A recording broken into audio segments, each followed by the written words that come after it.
Hello friends, welcome to my channel Dipanwita Dolui. আশা করি আপনারা খুব ভালো আছেন এবং ভালো থাকবেন। আমার তরফ থেকে আপনাদেরকে আগাম নতুন বছরের শুভেচ্ছা রইল। তো যাই হোক, আমরা আসল কথায় ফিরে আসি। আজ আমরা যাচ্ছি পিকনিকে বাঁকুড়া বনলতা রিসর্টে। শুধু আমরা না, আমাদের সাথে যাচ্ছে ছোট ছোট বোনেরাও। আর আমরা যাচ্ছি বাংলা টিউশন থেকে। আপনাদেরকে এও জানিয়ে দিই, আমি এই ফার্স্ট টাইম ব্লগ বানাচ্ছি, জানি না কেমন বানাতে পেরেছি। আপনারা ভিডিওটি লাস্ট অবধি দেখুন, দেখে অবশ্যই কমেন্ট করে জানাবেন ভিডিওটি কেমন হয়েছে। ভিডিওটি ভালো লাগলে অবশ্যই লাইক করে দেবেন, আর আমার চ্যানেলে যদি আপনারা কেউ নতুন হয়ে থাকেন তো অবশ্যই সাবস্ক্রাইব করে দেবেন। আর আপনাদের সাথে দেখা হচ্ছে রিসর্টে গিয়ে।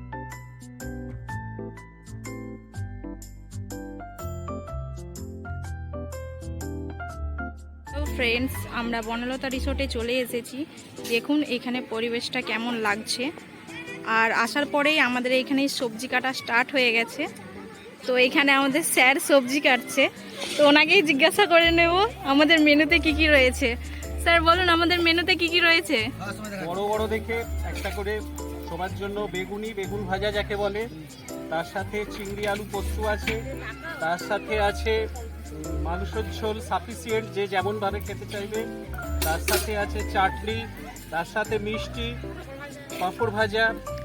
ও পুরো বাঙালি বাঙালি ব্যাপার রয়েছে এখানে। তো এখানে আমাদের রেডি হচ্ছে মুড়ি খাওয়ার জন্য, সব প্যাকিং চলছে, দেখতে পাচ্ছেন আপনারা। তো ওইদিকে আমাদের ভাত ফুটছে, বাঙালি সব থেকে প্রিয় খাবার। এখন আমরা মুড়ি খাওয়া স্টার্ট করেছি। তো এখানে আমার সব ফ্রেন্ডসরা রয়েছে, সবাই একটু হাই করে দাও। চলো তোমাদের এবার রিসর্টটা ঘুরিয়ে দেখাই। দেখতে পাচ্ছ বনলতা, তো বনলতা ওই যে দূরে রিসর্ট, আমরা ওইখানেই যাচ্ছি। ফ্রেন্ডস, আমরা রিসর্টে চলে এসেছি। আপনারা দেখতে পাচ্ছেন কত সুন্দর এই জায়গাটা। এই জায়গাতে যে আসবে তার আর বাড়ি ফিরে যেতে ইচ্ছেই করবে না, কিন্তু কি আর করা যাবে, বাড়ি তো ফিরে যেতেই হবে। তার সাথে তোমরা আমাকে এও কমেন্ট করে জানাবে যে কে কে বনলতা রিসর্টে এসেছো কিংবা আসোনি, আসতে চাও। এইখানে এই পুল এরিয়া ছাড়াও আরও অনেক কিছু দেখার আছে, সেখানে অবশ্যই আপনাদেরকে নিয়ে যাব। তো এইখানে যদি বাচ্চারা আসে তারা তো বাড়ি ফিরে যেতেই চাইবে না। শুধু বাচ্চারা কেন, আমার তো এখান থেকে বাড়ি ফিরে যেতে ইচ্ছেই করছে না।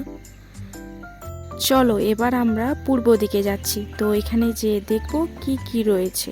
তো এখানে দেখতে পাচ্ছেন সাদা ঘোড়া, উট পাখি। তো এই উট পাখিরা সামনে গেলে কামড়ে দিতে আসছে। তো আমরা এখানে বেশিক্ষণ দাঁড়াচ্ছি না, আমরা অন্যদিকে যাচ্ছি।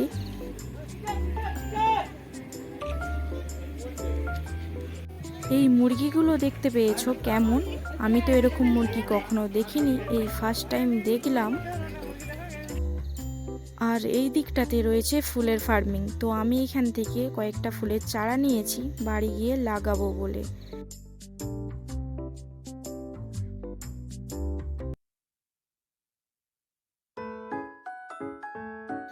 আমি বলছিলাম না যে এখানে বাচ্চারা আসলে যেতেই চাইবে না, তার কারণ এখানে আরও অনেক কিছু রয়েছে দেখার। তো আমি সেই সব ভিডিও নিতে পারিনি, আমি একটু ফটো তোলায় ব্যস্ত হয়ে পড়েছিলাম। চলো তোমাদের আরেকটা জায়গা ঘুরিয়ে দেখাই, যেখানে আসার আগে শুনছিলাম যদি আমরা জাল নিয়ে আসতে পারতাম। তো এইখানে জাল নিয়ে আসার কথাটা কেন বলা হয়েছে আপনারা অবশ্যই বুঝতে পারছেন, এইখানে বড় বড় মাগুর মাছ রয়েছে। তো যাই হোক, আমরা এখান থেকে ফিরে যাব আমাদের পিকনিকের জায়গায়। এই দিকে আমাদের খাওয়া স্টার্ট হয়ে গিয়েছে। আমার বান্ধবীরা এমন খাচ্ছে, আমার দিকে তো কেউ মুখ তুলেও দেখছে না। আর অপোজিট দিকে আমাদের স্যারেরা খাচ্ছে, তো ওনাদেরকে জিজ্ঞাসা করে নেব আমাদের রান্না কেমন হয়েছে। স্যার, রান্না কেমন হয়েছে? রাঁধুনির কাজ রান্না করা, আর রান্না কেমন হয়েছে সে তো যারা খাবে তারা খেয়ে বলবে। এইখানটাতে বাচ্চাদের খেলনা বিক্রি হচ্ছে, যেই খেলনা আমাদের এখানে 20 টাকায় পাবেন, এইখানে সেটা 50 টাকায় পাবেন।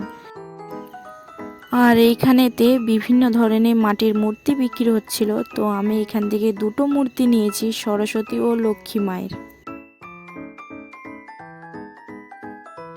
এবার বাড়ি ফেরার পালা। Bye bye Banalata. বাড়ি ফেরার পথে তোমাদের সাথে আমার এক নতুন অনুভূতি শেয়ার করে নেব। কেউ কখনো রাত্রেবেলা রাস্তার ধারে বসে খেয়েছো? আমি তো ফার্স্ট টাইম খেলাম, আমার খুব ভালো লেগেছে এই অনুভূতি। আমরা পিকনিকে গিয়ে খুব মজা করেছি। তার মধ্যেখানে এই মুমেন্টটা আমরা কখনো কেউ ভুলতে পারবো না। তার কারণ রাত্রেবেলা রাস্তার ধারে বসে শিয়ালের ডাকের সাথে খাওয়া দাওয়া। আমাদের পিকনিক এইখানেই শেষ। অবশ্যই ফ্রেন্ডস আপনারা কমেন্ট করে জানাবেন যে ডিসেম্বর মাসে কে কে পিকনিকে গিয়েছো কিংবা যাচ্ছো। পিকনিকে কেমন লাগছে? দারুণ কেমন খাওয়া দাওয়া হয়েছে? ভালো।